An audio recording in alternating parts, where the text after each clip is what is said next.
第一分局自民国39年创设迄今，已经有74年的历史，是台南府城最早成立的警察分局，所以特展名为“南警第一”。而这场展览不只记录了警政轨迹，更使得警察故事得以永续传承。第一分局警政时光特展揭幕典礼正式开始，请长官与贵宾揭幕。请现场的贵宾及长官掌声鼓励。讲第一分局吼，当第一咱就第一早，上早民国39年就成立，这个分局搬过3遍啦。第一遍伫武德街，本开始成立伫康乐所楼上过来搬武德街。第二遍你有看到遐50年搬伊即摆的行政中心啊，车惠顾事故，70年搬来这里。过程中真侪派出所的成立，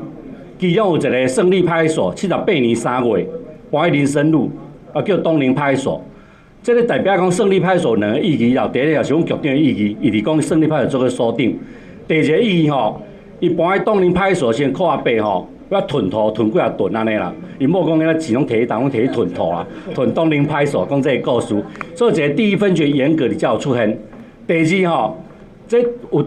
上重要是人咧做代志，所以我甲第一分局吼历任的分局长啦，咱的警委会主任。民防中队长、义警中队长、志工中队长、巡守中队长，甲去哩，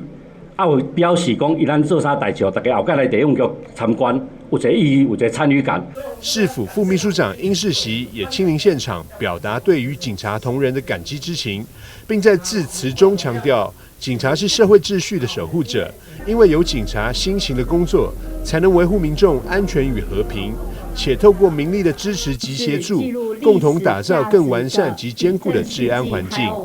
能够将我们警政时光继往开来，将第一分局将74年的时光把它铺陈出来，那也是我们警政机关第一个响应我们台南400的活动那个拍起来。我们回顾了我们这整个一个警政体系的一个历史也代表我们警察英雄的故事。我们市民也认你们过得会比较怎样幸福美满。因此，我们不管是治安、交通的维护，没有我们真的是会怎样胆战心惊的那我们呢，这个治安大家是有目共睹的，晚上任何一个地方都可以怎样畅通无阻，不用害怕。但你们到国外就不一样了，这都是我们警察的功劳。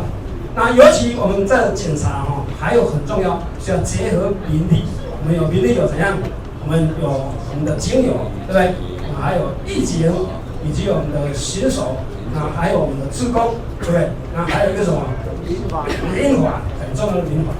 这是我们民间的武力。活动现场嘉宾云集，包含副秘书长殷世袭、内政部警政署警政委员张树德、台南市警察局副局长郑荣坤、东区区长黄炳元、主任秘书陈俊达、议员蔡小薇、李忠林、曾培雅服务处执行长欧正豪、台南市警察之友会东区办事处主任黄瑜珍、台南市民防大队东区民防第1中队中队长李日东、台南市民防大队东区民防第2中队中队长王君宏、台南市民防大队东区义警第1中队中队长王振坤、台南市政府警察局第1分局志工中队中队长陈君旭、台南市巡守大队第1巡守中队中队长陈建山、台南市交通义勇警察第2大队第1分局中队长王义祥，也都一同共襄盛举。记者张硕维台南报道。